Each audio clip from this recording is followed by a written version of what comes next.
Hey guys, welcome back. I hope you are having an amazing day. Let's get right into the stories. The first one is a pro-revenge story. A couple of years ago, I had a persistent lunch thief at my office. After about the 10th time reporting to HR about someone stealing my lunch, company policy required reporting every third or fourth incident, I was fuming. Nothing was being done, and I still had to go out and buy something to eat every time it happened.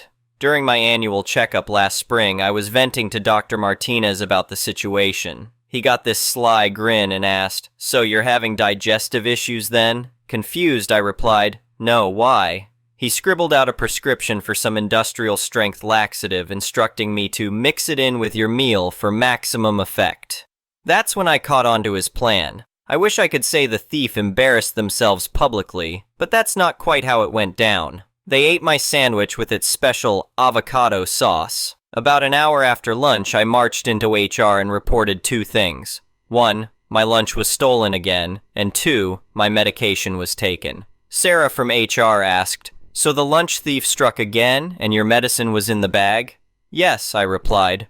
"I've been having some digestive problems." And Dr. Martinez prescribed a powerful laxative. He advised me to mix it in with my midday meal. Sarah's face went pale. "You did what?" I smiled and said, "I mixed a prescription-grade laxative with my food, as per doctor's orders." Since stealing prescribed medication is a criminal offense, the police were called. They found Kevin, the team lead from the marketing department, in the bathroom, violently emptying his bowels. He was livid and accused me of poisoning his food. I retorted, "At what point did you think that food was meant for you? Moreover, now I no longer have the medication I was prescribed for my condition."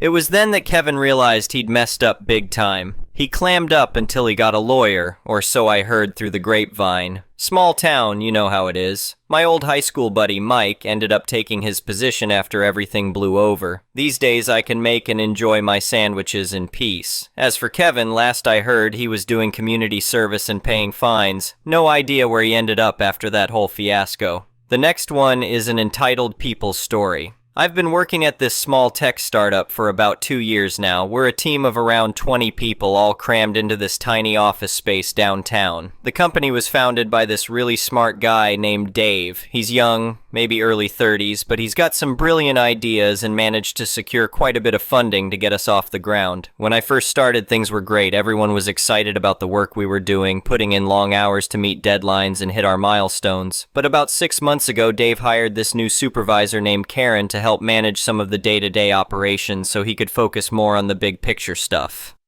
At first, Karen seemed okay. She was friendly enough and seemed to know what she was talking about in meetings.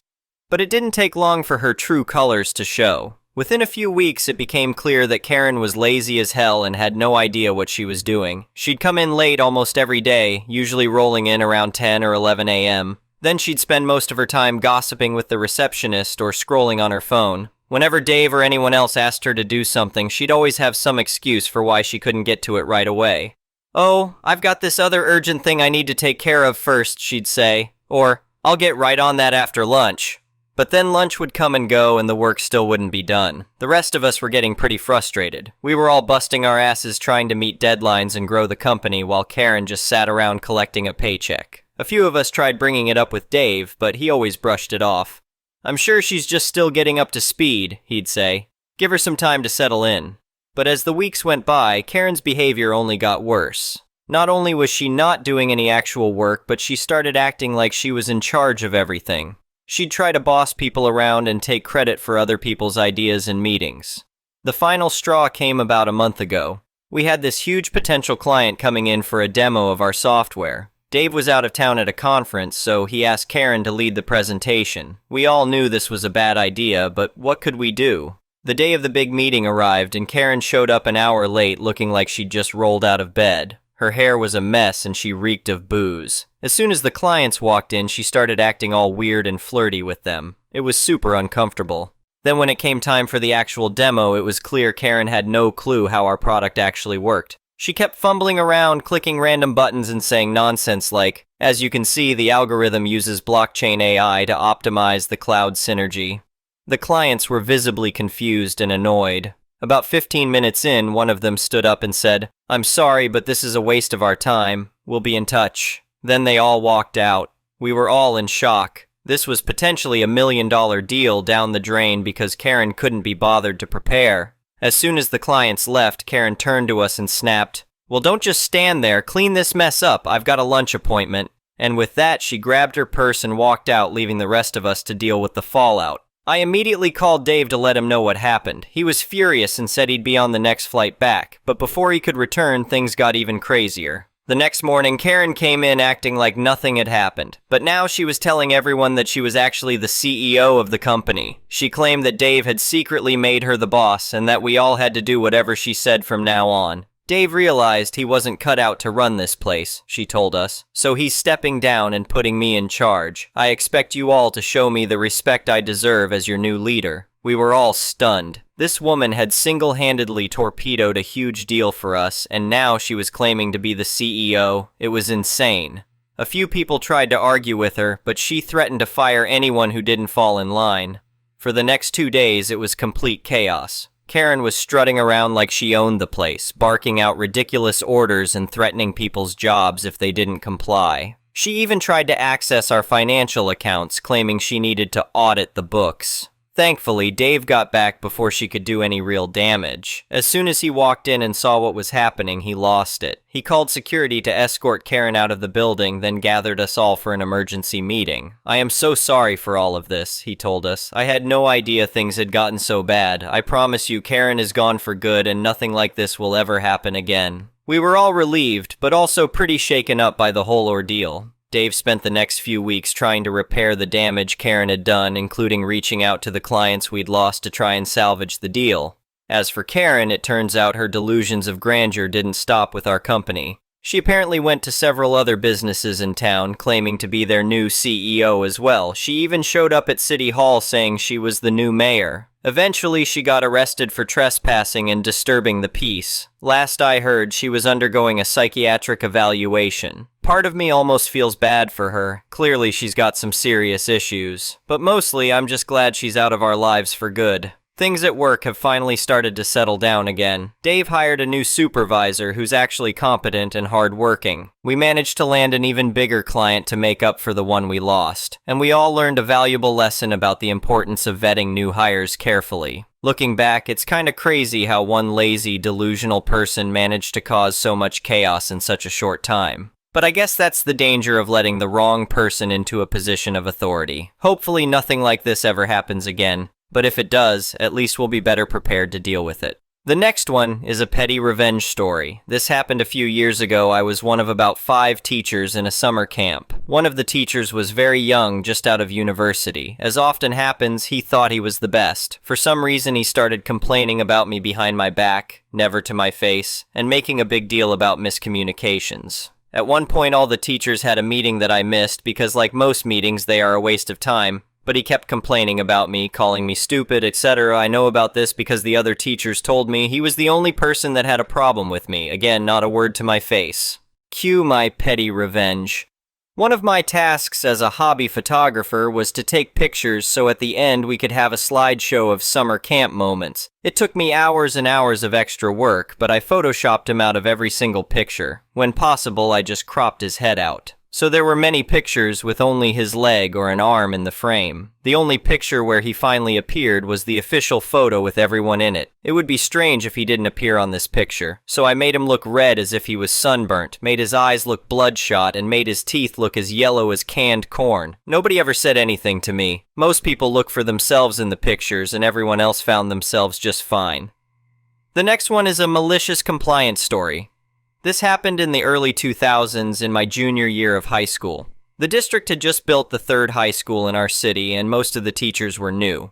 The band director was one of those new hires. He was qualified for the job, but had 0 people skills and was extremely abrasive towards students. He had previously taught university and could not wrap his head around the fact that high school students are not college-level music majors who live in practice rooms and write symphonies in their sleep. His normal behavior consisted of berating students for not knowing university-level curriculum, talking down to everyone about how he can't understand why they were so incompetent, and stopping rehearsals to go on long tangents about things that had nothing to do with music. Every day, at least 2 to 3 students would leave class in tears. We complained to the higher-ups and they repeatedly brushed us off. He made students hate attending his music classes, and many dropped band and orchestra as a result. One of the classes he taught was supposed to be Intro to Music Theory. For those who don't know music, this would be a class that should typically teach things like different types of chords, the definition of music symbols, the logic behind key changes, etc.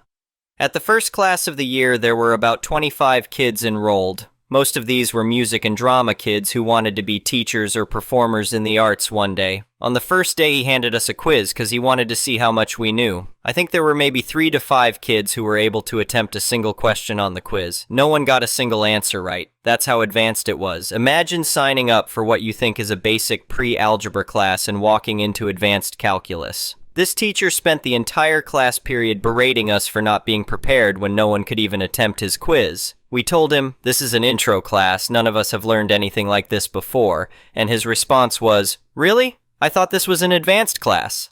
The next class period, there were maybe 15 kids enrolled. He did the same thing, asked us to perform something we can't even understand, and then berated us for not being prepared. At every class, he would say, "I thought you all were musicians. This is supposed to be an advanced class." By the end of the second week, there were 6 students left enrolled in this class, including myself. He softened up slightly to those of us who stayed, and seemed to think we were his prize students, and that this was his class of elites. Think Professor Slughorn from Harry Potter. In truth, we all thought he was insane and cruel, but the 6 of us had sufficient music background and experience to understand a fraction of his lessons. Without the bell curve, we all would have failed his class. A few months go by, and we are at the end of the first semester. By now, every student connected to music in the school hated this guy, and repeated complaints had done nothing to fix the problem. The admins filed away every complaint, but never did anything more than remind him that he's supposed to be more kind to students. He changes nothing, and still berates students and makes them cry. So when it comes to the final exam for his theory class, he decides that he wants to give it to us early so that on the day the final is supposed to be scheduled, we can have a class party instead. Of the 6 of us left, 4 of us have the same period after his class together as well. That class was AP English, and we were prepping for the AP test. We had no problem with a class party in music right before the AP prep exam, so we didn't complain. The day comes of our music final exam, and after we finish the test, he tells us that for our class party, he wants to take us all to breakfast at a new IHOP that opened 20 minutes away. His class was first period. We try to tell him all the issues with this plan. We aren't allowed to leave campus without permission slips. It was a closed campus policy due to an incident where a student who left campus for lunch got hit by a car and was killed. We will not get back in time for second period, which is a final exam. He doesn't have permission to remove us from the campus. What if there is an emergency and we are unaccounted for because we aren't even at the school? His solution was to tell us that after the start of class on our final class day, he would be going to IHOP, and if we wanted to join him, that was our choice, but if we didn't, we would have to stay in the classroom and not bring attention to the next that there was no class and no teacher. Without talking about it to each other, the 6 of us saw an opportunity to finally get the admin's attention to the complete disregard this teacher had for rules and policies. We made sure to inform our English teacher that we might be late to class on the day of the final, due to a class field trip for music theory. She was irritated and reminded us that this final was very important and that she would not give us extra time if we came in late. We told her that we understood and gave her details about where we would be and what we would be doing and who we would be with. She said she still expected us to be in her class. On the day of the final, we all went to IHOP. It took forever to get there because of construction, and forever to get our food because the restaurant was newly opened and had a large number of customers. We got back to the school halfway through our second period class. The admins were waiting for us. Security was waiting for us. My English teacher had called the front office to complain that 4 of her best students were missing and that she was fairly certain we weren't even on campus. The admins had checked attendance and seen that we were all marked present that morning, and they had searched the entire school looking for our class. The 4 of us walked into our English final to a livid teacher. We knew she was pissed at us, but couldn't punish us beyond saying we had the same remaining time as the rest of the class, since we had been with the teacher in our absence. None of us did as well in the final as we could have if we had the full 87 minutes, but we were doing well enough in the class already that the lesser marks didn't affect our overall grade too much. The band teacher had a private reprimand that was so loud the entire school could hear it. He was confused as to why the administration was upset that he took minor children off campus without permission or notice, without proper school transportation, or even a good reason. He stayed with his usual attitude, but this time towards the admins.